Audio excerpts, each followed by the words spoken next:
이게 내 길이다라고 생각을 했었는데 다양한 길도 선택할 수 있더라고요. 이인세 변호사는 처음도 그렇고 지금도 그렇고 마일드하다, 이렇게 자상하고 좀 부드럽다, 여자들한테 인기가 많겠다, 뭐 이런 생각. VC가 되려면 이제 뭘 준비하거나 공부하는 게 좋을까요? 준비는 제가 사실 많이 안 하고 가서 이 부분은 되게 준비를 능력이- 많이 하시면 좋을 것 같아요. 오늘의 컨텐츠는 지인 변리사 알아보기입니다. 자기소개 한번 해주실래요? 예, 안녕하세요. 저는 인터밸류 파트너스의 이인세라고 하고요.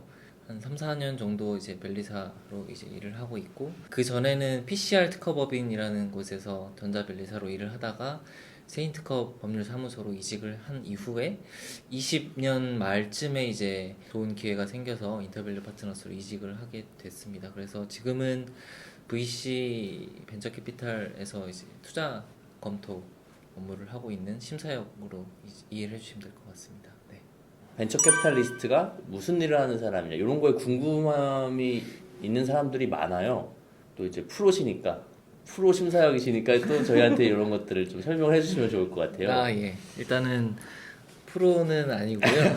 스타트업이 그 설립되고 사업을 영위하기가 여러 측면들에서 도움이 필요로 한데, 그 중에서 금전적인 지원을 이제 해주는 일로 일단 이해를 하시면 되고, 투자 심사역으로서 하는 일은 스타트업들을 검토를 하고 그 검토된 내용을 바탕으로 내부의 심사역들을 설득을 해서 투자까지 진행을 하는 일단 심사의 일이 있고요. 그 심사가 돼서 투자가 된다면 그 기업이 실제로 저희가 계획했던 대로 잘 진행이 되고 있는지에 대해서 사후적으로 관리도 하는 그런 일까지 포함을 하고 있고요. 뿐만 아니라 펀드를 만들어서 저희는 그 자금 가지고 투자를 하는 거기 때문에 펀드를 만드는 일도 일조를 하고 있습니다. 네. 두 가지로 나눠본다면, 하나는 이제 투자 대상을 선정하는 일, 다른 하나는 투자할 금액을 끌어오는 일을 그게 그 같이 두 하는 가지가 제일 일이, 중요한 일이라고 볼 수 있을 것 같습니다.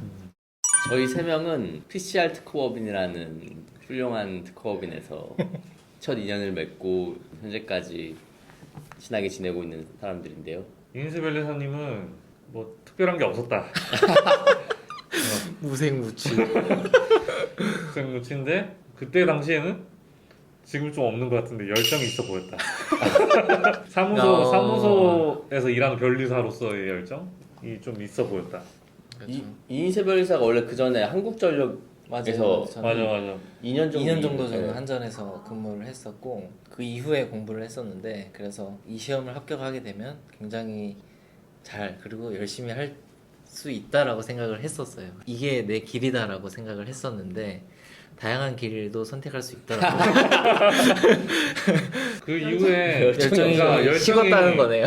식은 게 아니고 변리사로서 갈 수 있는 커리어가 여러 가지가 음. 있는데 적성이나 어떤 그 역량이 맞는 그 커리어를 선택을 해가지고 잘 가고 있어서 그때보다 훨씬 더 편안해 보이는 게 있어요. 사람. 잘 맞는 아. 옷을 입었다. 지금 좀 그런 것 같다. 그러니까 그때는 열정 막 받아있는데 엄청 힘들어 보였거든요. 근데 지금은 요새도 살짝 힘든데요. 근데 그때 힘든 그 얼굴과는 달라. 아니, 지금은 살이 쪄가지고 좀 여유로운 살쪄서 거 더 이제 아니에요? 포근해지고 그럴 수 있겠네요. 네. 이인세 변호사는 처음도 그렇고 지금도 그렇고 마일드하다, 이렇게 자상하고 좀 부드럽다, 나보다 자상하고 여자들한테 인기가 많겠다, 뭐 이런 생각. 저희 그때 PCR 대표님이 뭐 이렇게 당황스러운 질문들을 했는데 이인세 변리사가 그거를 이제 잘 대응하고 대답하는 거를 보면서 지혜로운 친구구나, 이런 생각을 했고, 지금은 투자 업무를 하면서 열정이 돌아온 것이 아닌가, 좀 열정이 리턴된 열정에도 기한이 있다. 조금은 요즘 좀 고생스러운 것 같은데, 아마 좀 조금만 시기가 지나면 또 꽃필 날이 있지 않을까라는 생각이 들고, 어떤 부분에서는 그래도 자기 맡은 바 임무라던가 누구를 실망시키는 사람은 아닌 것 같아서 잘 될 거라고 생각하고 있어요. 이인세 변호사님은 변리사로서 시작을 해서 지금 VC로 진입을 하게 된 건데 네네. 일반적으로는 어떤 커리어를 가진 사람들이 이제 이 VC를 진입을 하게 되고, 그리고 애초에 뭐 시작하는 사람들은 보통 어떤 전공인지. 기존에 계셨던 분들은, 그러니까 소위 시니어라고 말씀드리면, 시니어 분들은 은행 쪽이나 그 증권사에서 오신 분들도 상당히 꽤 있는 것 같고, 그리고 회계사를 하시다가 이쪽으로 넘어오신 분들도 상당히 많은 것 같아요. 근데 요새는 산업 섹터가 굉장히 많이 이제 다변화가 되고 그 세밀하게 특정 분야에 대해서 모든 심사역들이 잘 알 수가 없어서 예를 들면 반도체 분야에서 삼성전자나 하이닉스 같은 데서 관련 연구를 했다거나 그런 그 업무 경력이 있는 분들이 반도체 섹터 투자하기 위해서 넘어오시는 경우도 많아서 굉장히 다양해지고 있는 것 같습니다. 그 중에서도 변리사는 새로운 기술들을 조금 더 빠르게 접하고 그거를 잘 해야 살아남을 수 있는 직업이라고 생각이 들어서 그런 분들도 이게 종종 그러니까 저와 같이 이제 진입하게 돼서 일을 하고 계신 것 같습니다. 인쇄 변리사님 네네. 영입하고 싶은 생각은 없으셨나요? 이인세 변리사가 제가 예전에 이제 개업할 때 이제 저 스타트업 다닐 소리가 때, 있나요? 예, 제가 이제 그때 다 얘기를 했죠. 같이 하자 이런 식으로 얘기를 했죠. 지금도 유한가요? 그때는 이인세 변리사가 투자 업무에 대해 관심이 많이 있어가지고 그때도 그 기업을 탐구하고 뭐 이런 걸 좋아했어요. 기업 뭐 분석하고 이런 걸 좋아해서 투자 분야를 가서도 뭐 좀 재밌는 경험을 할 수 있겠다라는 생각을 해서 놔드렸습니다. VC가 되려면 이제 뭘 준비하거나 공부하는 게 좋을까요? 준비는 제가 사실 많이 안 하고 가서 이 부분은 되게 준비를 능력이- 많이 하시면 좋을 것 같아요. 뭐 자본 시장에 대해서 일단은 어떻게 굴러가는지 왜냐면 VC들의 스타트업의 투자 이후에 회수를 해야 그 계속 사이클이 유지가 되는 거기 때문에 회수가 되려면 실제로 회수 시장인 그 유가증권, 그러니까 코스피나 코스닥 시장이 어떻게 굴러가는지에 대해서는 그래도 조금 어느 정도 관심을 갖고 지켜보시는 게 좋을 것 같고 재무제표를 그래도 어느 정도 볼 수 있으면 더 이제 훨씬 진입하는데 용이할 것 같습니다. 그리고 특정 섹터에 일단은 관심을 갖고 이 분야에 전 관심이 있다라고 그러니까 얘기를 할 수 있어야 되는 것 같고요. 어떤 분야로 특히나 투자가 많이 이루어지고 있는지에 대해서 공부를 해보시는 것도 좋을 것 같습니다. 요새는 이 투자가 어떻게 되고 있는지를 알 수 있는 사이트도 굉장히 많아서 그런 부분들을 잘 활용하시면 더 도움이 되지 않을까 생각합니다. 재미로 오케이. VS 게임 한번 해봅시다. 네, 알겠습니다. 네. 짜장 대 짬뽕. 짜장. 부먹 대 찍먹. 찍먹. 양념 대 후라이드. 후라이드. 양념. 반숙 대 완숙. 하나 둘 셋. 반숙. 누구 반숙. 뭐예요? 반숙. 반숙. 오. 지금 한국전력에서도 일을 했고 변리사 업무도 했고 네. 다 짧게는 안 했어요. 보통 2년 이상씩은 했으니까. 네네. 그리고 지금 심사역으로 일을 계속 하고 있는데 그래도 다 성격이 다른 곳에서 일을 했으니까 그쵸, 그쵸. 뭐가 그래도 다르더라. 혹은 이런 것이 좀 재밌더라. 뭐 이런 것들이 있으면 한번 알려주실래요? 한국전력은 굉장히 큰 공공기관, 공기업이라서 조직이 일단 굉장히 커서 일반 직원이 신입으로 들어갔을 때 주어져 그러니까 절차가 다 있거든요. 그 절차대로 하다 보니까 저는 2년 조금 넘었을 때 여기서 제가 흥미를 느낄 거는 없을 것 같다라는 생각에 나오게 됐고 변리사나 이 심사역은 본인이 어떻게 하는지에 따라서 굉장히 달라질 수 있는 일인 것 같고요. 변리사와 심사역의 차이는 페이퍼워크를 하는 게 심사역이 훨씬 적은 것 같아요. 그리고 사람들, 그러니까 특히 창업팀들을 많이 만나다 보니까 그들을 만나서 뭐 어떤 생각을 하고 이 창업을 하게 됐는지 처절하게 느껴질 때도 있고 잘 성장해 나가고 있는 그 창업자들을 보면 굉장히 뭐 되게 멋있다 그리고 닮고 싶은 생각이 많이 들었던 게 변리사 있을 때보다는 심사역으로서 일을 할 때 더 많이 느껴졌던 것 같습니다. 심사역으로서는 특허도 특허지만 사업 전체적으로 이 팀이 잘 이끌어 나갈 수 있는지를 봐야 되는 점에서 업무적으로는 그게 가장 큰 차이가 있지 않을까.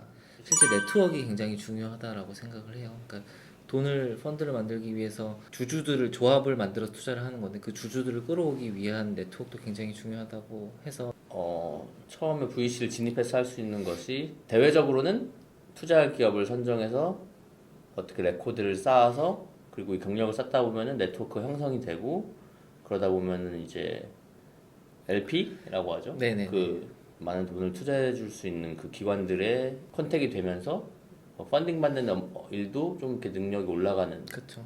그게 루트가, 일반적인 일반적인 루트일 루트가 것 같긴 한데 요새는 네트워크가 좋으신 분들이 들어오시는 경우도 많아서 투자자들 네트워크가 훌륭하게 되면은 기존 투자 실적과는 별개로 그런 쪽으로도 상당한 인센티브를 받을 수 있는 것 같습니다. 투자를 위한 네트워크라고 한다면 예를 들어서 변리사로서 생각할 수 있는 거는 실제로 업무를 하면서 만났던 기업체들과도 어느 정도 관계를 맺고 그들로부터 뭐 특정 스타트업이 자금을 유치한다라는 것도 들을 수는 있을 것 같고요. 그리고 대학교 산학협력단을 상대로 변리사 특허 업무를 하게 되는 경우에도 요새는 교수님들 혹은 학생들 창업도 상당히 많아서 그분들을 통해서도 뭐 기업을 발굴할 수 있는 기회가 되지 않을까라고 생각을 하고 있습니다.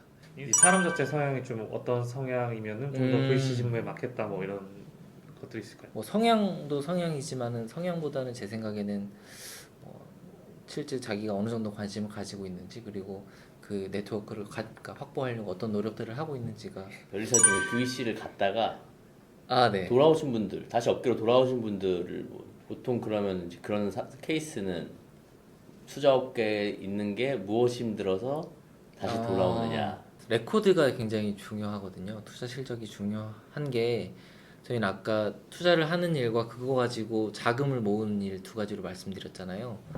그 자금을 모으는 차원에서는 투자 실적이 좋아야 그 돈을 모으는 것도 굉장히 수월해져서 쉽게 살아남기가 쉽지 않을 것 같습니다. 혹은 실제로 투자를 하시고 그 대표와 굉장히 잘 맞아서 대표와 같이 스타트업에 합류한 케이스도 굉장히 많거든요. 그래서 회사가 어떻게 돌아가는지 직접적으로 현장에서 보고 싶다 하시는 분들은 실제로 VC 업계에서 본인이 투자했거나 혹은 자기와 잘 맞는 대표와 함께하는 케이스도 뭐 없지는 않은 것 같습니다. 네. 투자 업무를 하시면서 기억에 남는 에피소드나 기분 좋았던 거. 좋은 게 잘 안 나와요. 일단 최근에 저희가 만들어진 펀드가 하나 있는데 그 펀드가 지역 지자체에서 하나 출자를 받은 게 있어요. 근데 거기서 실제로 그 지자체를 탐방을 하면서 사진을 찍고 저희가 이렇게 이 지자체에서 스타트업이 육성이 잘 되도록 잘 할 수 있다라는 걸 어필을 하면서 막 사진도 찍고 했었던 것 같은데 그 이후에 어쨌든 결과가 좋아서 출자 받기로 확약도 받고 실제로 출자도 해주셔가지고 그건 좀 기분이 남는 일인 것 같고요. 인센티브를 어떻게 받는지가 중요할 것 같은데 인센티브는 펀드를 만들 때부터 그 실제 구성원들이 그러니까 심사역들이 어느 정도 퍼센테이지로 받는지가 나와 있긴 하거든요. 그거는 회사마다 그리고 회사가 만드는 펀드마다 달라져서 뭐 일괄적으로 이렇다라고 말씀드리긴 어렵지만 일단은 투자를 잘해서 투자 성과가 잘 나오면 그러니까 심사역한테 떨어지는 것도 그래도 꽤 있습니다. 네. 이름이 이인세라서 인센티브를 많이 받을 것 같은. 그래서 안 되는 거예요. 심사역으로서의 최종 목표가 있을 것 같기도 하고 네.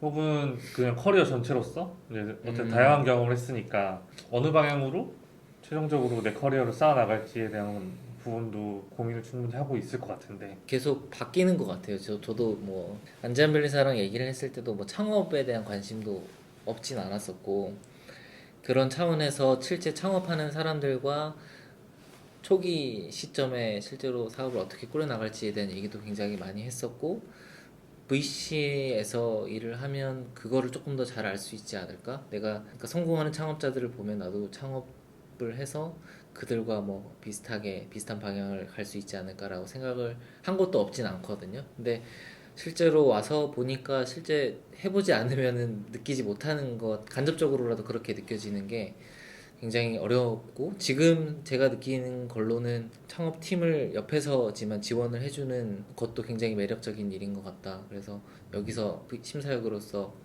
뭐 10년, 20년, 30년 일할 수 있으면 좋을 것 같다는 생각을 갖고 있습니다. 그 이유는 뭐 잘 하겠지만 뭐 안 되면 받아주시죠. 보험이 있다고 생각하는 거예요. 저희 비트모드는 보험이고 타이타닉 같은 심사역 배가 난파가 되면은 거기에 있는 구명정령으로 생각하는 저희를 여쭤보고 싶은 게 많은데 또 그리고 저희 이제 구독자분들이나 시청자분들도 여쭤보고 싶은 게 많이 있을 수도 있을 것 같아서 댓글이나 이런 걸로 질문이 좀 들어오면은 답변을 좀 부탁드리고요. 예, 알겠습니다. 오늘 정말 네, 이렇게 인터뷰 참여해 주셔서 감사합니다. 네, 먼길 감사합니다. 오시는 네, 감사합니다. 괜찮았습니다. 네, 좀 그러면 오늘은 여기서 마무리 짓겠습니다. 안녕.